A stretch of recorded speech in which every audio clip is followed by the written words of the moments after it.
Hello everybody and welcome to Against the Fence. This is the place to be if you're obsessed and passionate about the UFC. And I'm back with another tough review, representing as always. Season 31, as I said, episode 2. I can't wait to get into this episode. A lot happened. There's a lot to discuss, a lot of ins and outs of this episode. As I said, I cannot wait to get into this one. So as I jump onto the side screen for you and shuffle over, hope you're all doing well. Well then, we started off with a bit of controversy as the show started. It was meant to be Trevor Wells of Team Conor versus Timur Valiev of Team Chandler. As they were both prepping for the fight, the Athletic Commission came in literally as they were wrapping their hands and about to make the walk. And the commission came in and said that Trevor Wells couldn't fight. The doctors didn't clear him medically to fight. Apparently, he had a bit of an infected coleslaw that was visible in his face, and he said it happened in the morning. So a bit of, like I said, a bit of controversy there. The commission came in, said that Wells couldn't fight, and this is a blow, really. Like, obviously, I was excited to see Timur Valiev fight, to be honest. Obviously, I'm shocked that he was even let go from the UFC in the first place. He's surely one of the favourites to win the show. But yeah, as I mentioned, obviously, Trevor Wells wasn't medically cleared to fight. He could potentially fight next week. Again, that's all needs to be discussed.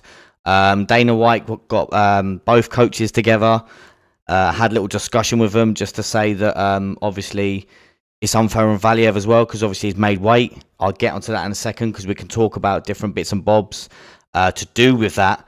But Dana White said that they can perhaps fight next week, maybe at a catch weight. Again, whatever weight is best for both fighters because, again, we don't want to give any advantage to anyone.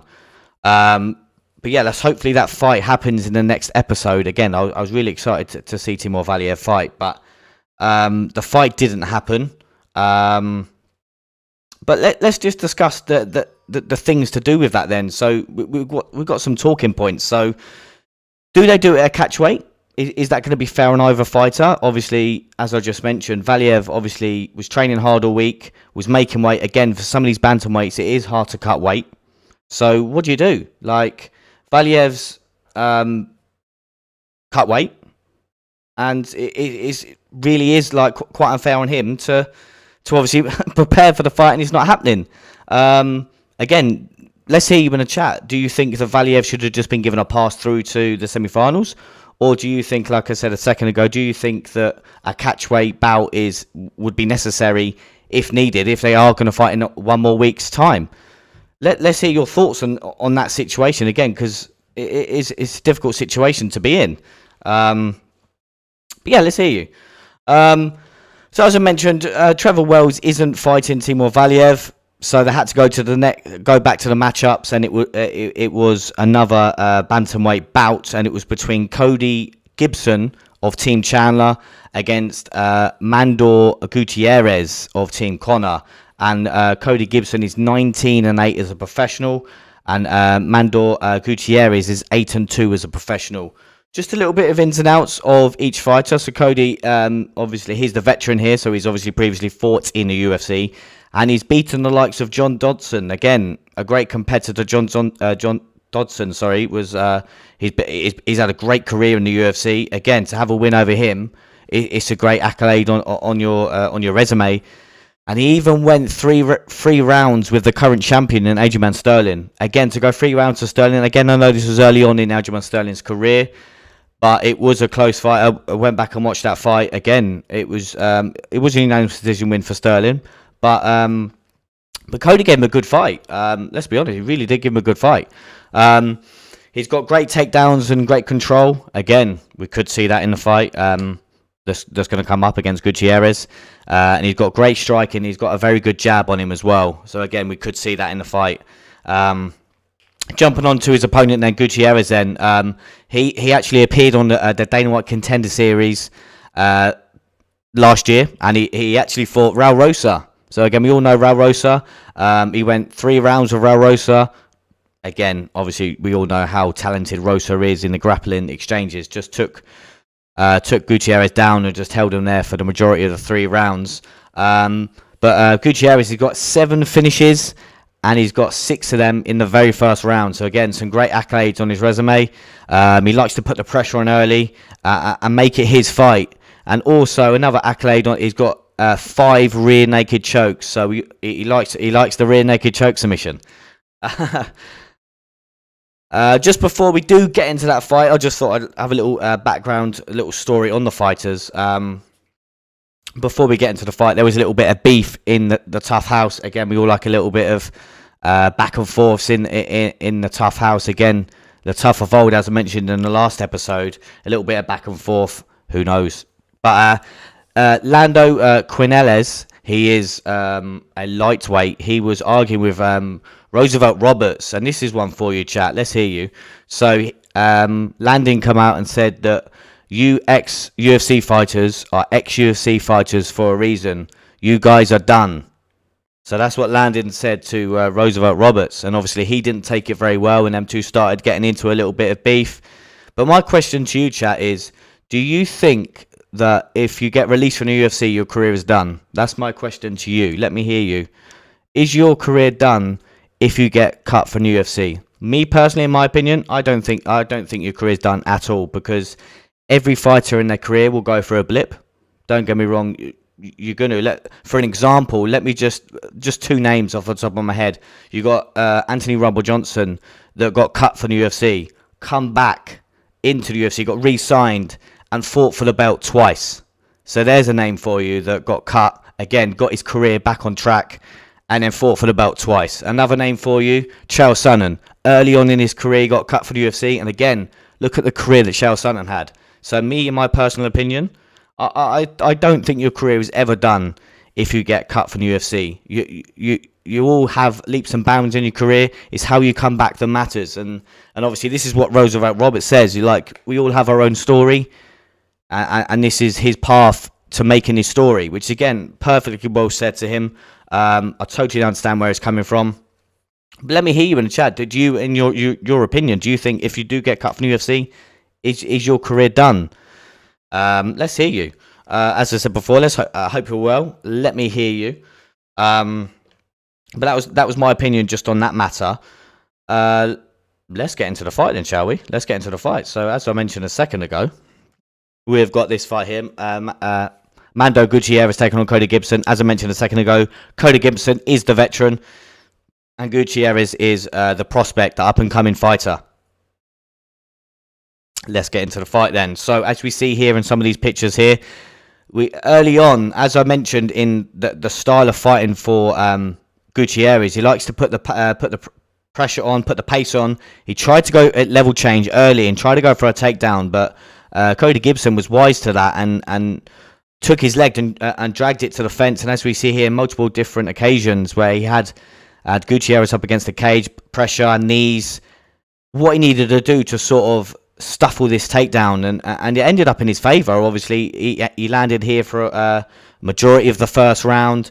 Once they separated from the cage, as we see here, Cody Gibson again, I mentioned he has a great jab, landed some great leg kicks, as we see here in this picture here, and he kind of was taking over the round, and he's doing so well. Again, that UFC experience definitely kicking in the situations. Obviously, as I mentioned, Gutierrez was going for that takedown. Cody was wise to it. And he was just basically fighting his fight. He was looking great. As I mentioned, jabs, low kicks, looking good. And as I said, he was looking good. Out of nowhere, he lands a flying knee, drops Gutierrez, and a couple of ground and pound strikes later, that is the fight done. What more can I say? Another finish, another first round finish, another win for Team Chandler. Team Chandler is running away with it. And as I mentioned in the last episode, I repeated myself so many times. I'm going to repeat myself again. I don't even care. The backlash. Team Chandler, honestly, as I've said before, he has a great team. Team Chandler is going to go all the way. Honestly, he has a great coaching staff behind him. Chandler himself is a great coach. Unbelievable. I really do like the way that Chandler puts it all on there. But as I mentioned, Cody Gibson moving on, as you see there, it's highlighted there. He moves on to the semi-finals. If anyone else watched the fight, let's hear you in the chat. What did you think of Cody's performance? Me personally, it was a great performance. As I mentioned a second ago. Again, another little talking point for you to chat if you're there.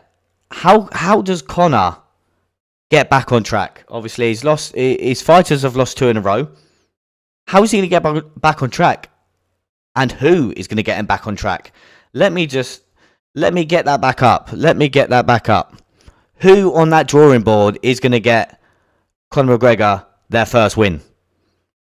Can anyone see anyone there that can get Conor back on track? Get just a little bit of motivation in his fighters, because obviously when he goes into training next for his fighters, they're going to be a bit down on themselves. He needs to pick them up and motivate them. And again, we all know Conor's quite a motivational speaker. Like, he can do it. Like, we've all seen it in the past. Like, it's one of them where he definitely needs to get his fighters up, give him a motivational speech, and just get them going. Because talking about motivational and getting them going, this picture here sums it up in one. As I've said multiple times, that Chandler is a very good coach. I know Cody got the win, but look at this here. This is perfect from Chandler. He was dialed in, congratulating his fighter, but he's got his arm around him. I know he's got the victory, but he's got his arm around him, and he's given him the speech and the uplift that he needs, the motivation that he needs to go on and win his semi-final fight. Like I said a second ago, I know he's won the fight, but again, these little moments here are crucial in your career. And it's just a perfect example of a great coach that Chandler is. There's not much more I can say about the coaching sort of style of Chandler, because I've said it multiple times. He is a very, very good coach. There's not much more I can say. Again, let me hear you in the chat. The main talking point, which I said a second ago, is the little argument that Lando had with Roosevelt Roberts is if you are an ex-UFC fighter, is your career done if you get cut from UFC? I'm not going to repeat myself, but it's a main talking point, which me personally, I don't think you are done if you do take that step back. It's another step back. You take that step back, you take 2 foot forward, and leapfrog your career. But let me hear you in the chat. What did everyone think of that episode? Again, remind me a little bit of old times. Obviously, a little bit of arguments in the house, like the olden days of the old tough. We've not seen that for a while. The next fight that is happening, let me get that back up. So it's going to be Austin Hubbard against Mackenzie. Is that? I can't really see from here, but who knows? They might even throw a curveball in that one and put Timur Valiev back in there, but who knows? Obviously, I'll be back next week and 100%, 1,000% give you the details and the lowdown of obviously what fight it will be. Because obviously last week I said it would be Timur Valiev, and obviously this happened, so we will soon see. Take myself back then. Again, I've been Ash, and this has been your Tough Season 31 review, Episode 2. Let me hear your comments about everything that I went through. Again, if you do go through the bits and bobs that I went through, let me hear you. Let me hear your thoughts on the topics I did cover. As you know, over here at ATF, we love opinions. They matter most here. We want to hear you. What's coming up next? Sai and JK will be having a breakdown show, obviously, for UFC 289. So definitely watch that. Again, some great fights on that main card. Definitely be there for that. Let's all talk about the fights on that main card. As you know, we love a little breakdown. But be there for that tomorrow. Put that notification bell on and be ready for that. And I will be back next week with episode 3. I've been your boy Ash. Stay safe.